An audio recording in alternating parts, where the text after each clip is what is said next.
Hari ini saya akan menunjukkan kepada anda sebuah filem kisah benar dari tahun 2013 bertajuk Lone Survivor. Untuk menjadi Navy SEAL, orang ramai perlu mengalami 5,5 hari kesejukan, basah dan kejam latihan operasi yang sukar dengan tidur serendah 4 jam. Ia dianggap sebagai latihan paling sukar dalam tentera AS dan hanya 25% yang berjaya. 25% ini menyedari bahawa mereka boleh melakukan lebih daripada yang mereka bayangkan. Seorang lelaki berdarah dibawa ke pangkalan tentera dengan helikopter. Dia cedera parah dan percubaan untuk memulihkannya di kemah perubatan nampaknya tidak berguna.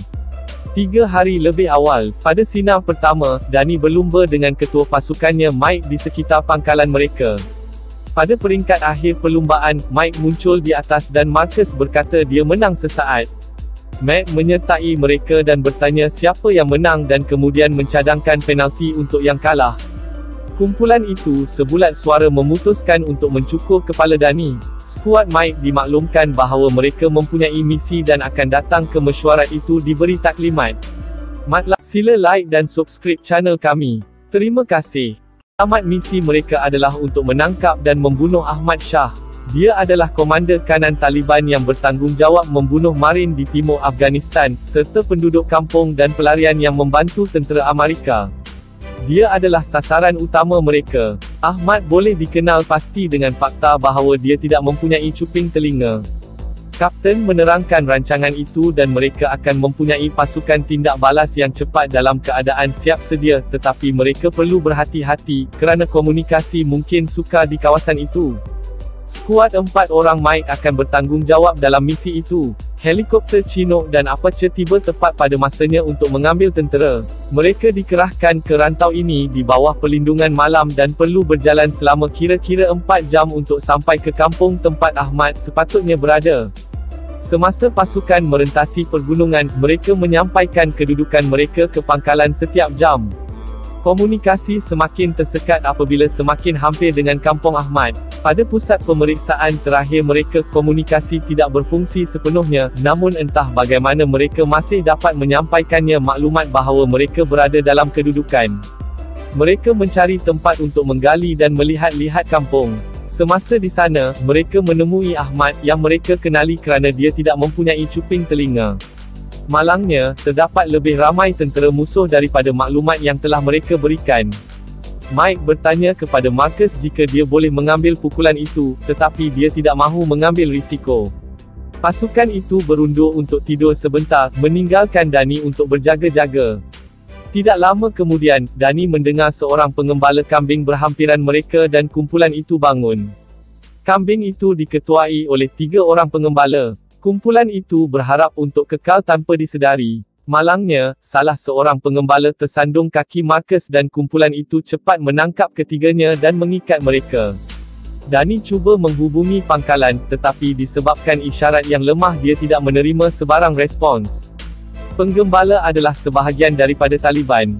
Mike memanggil pangkalan di talian tidak selamat dan meminta untuk bercakap dengan komander, tetapi sama seperti dia hendak mengangkat telefon, sambungan terputus. Secara realistik, mereka mempunyai 3 pilihan: biarkan mereka pergi dan mereka akan ditemui dalam masa sejam, seri mereka bangun dan mereka akan dimakan oleh binatang buas atau mati beku, atau menghapuskannya. Marcus berkata mereka akan mendapat tindak balas yang besar jika mereka membunuh 3 pengembala itu.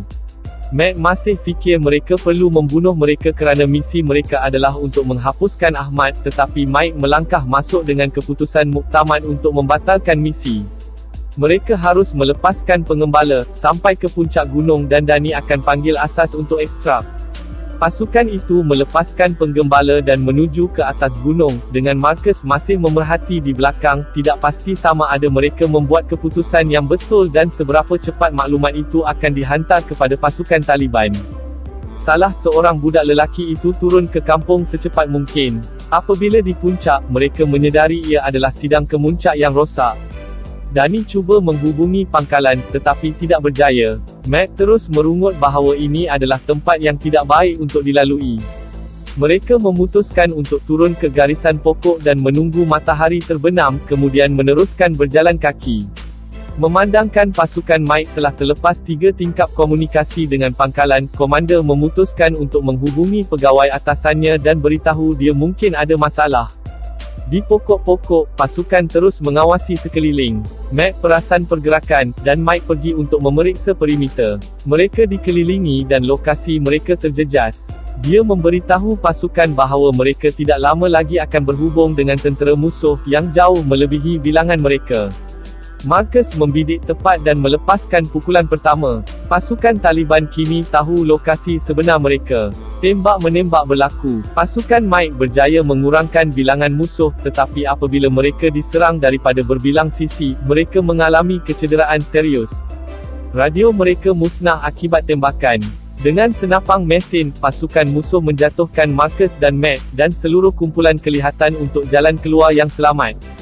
Mike melaporkan bahawa selamat untuk pergi di sebelah kanan mereka. Dia kemudian dengan cepat menyedari bahawa dia salah apabila beberapa ahli menembak lutut mereka. Musuh malah mula menggunakan pelancar roket. Di penjuru, skuad itu melompat dari bukit yang curam. Seolah-olah luka peluru tidak mencukupi, mereka juga mengalami beberapa siri kecederaan ketika jatuh menuruni cerun. Akhirnya semua orang berjaya berkumpul semula, seolah-olah malaikat penjaga sedang mengawasi mereka. Tidak lama kemudian, Danny ditembak di kaki dan bahu. Kumpulan itu berlari lebih dalam ke dalam hutan, tetapi Danny berada di hujung talinya. Mike mengheretnya kembali untuk berlindung. Keadaan teruk. Kerana terkejut, Danny tidak lagi dapat mengawal kelantangan suaranya dan melepaskan kedudukan mereka. Kumpulan itu melompat ke bawah tebing sekali lagi, tetapi kali ini Marcus membawa Danny, yang ditembak, meninggalkannya di puncak tebing. Hampir tidak berdiri di atas tanah, mereka bertiga memutuskan untuk kembali untuk Danny.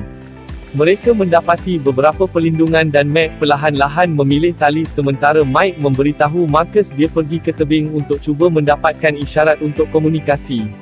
Mike memberikan peluru gantinya dan menunjukkan bahawa ia adalah misi sehala. Entah bagaimana, melalui semua tembakan dan perlindungan daripada rakan sepasukannya, Mike berjaya sampai ke tebing dan menghubungi pangkalan untuk meminta bantuan segera.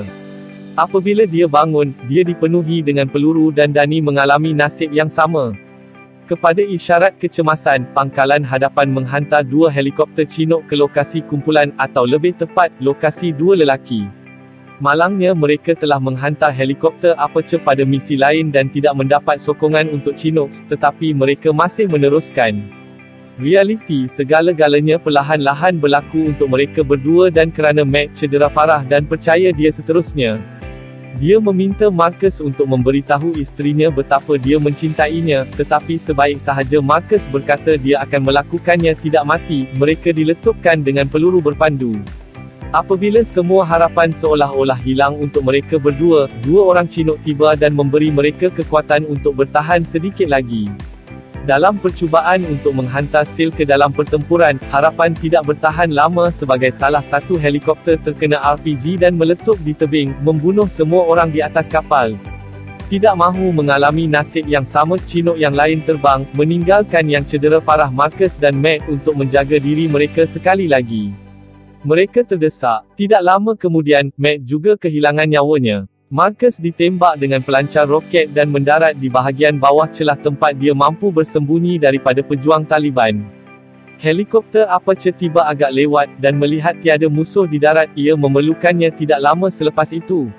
Marcus pengsan dan bangun keesokan harinya pada waktu matahari terbit. Adrenalin sudah luntur dan badannya menjerit kesakitan. Dia pergi ke kolam, melompat dan minum air untuk menghilangkan dahaga. Marcus dikejutkan dengan sekumpulan orang yang tinggal di kampung berhampiran.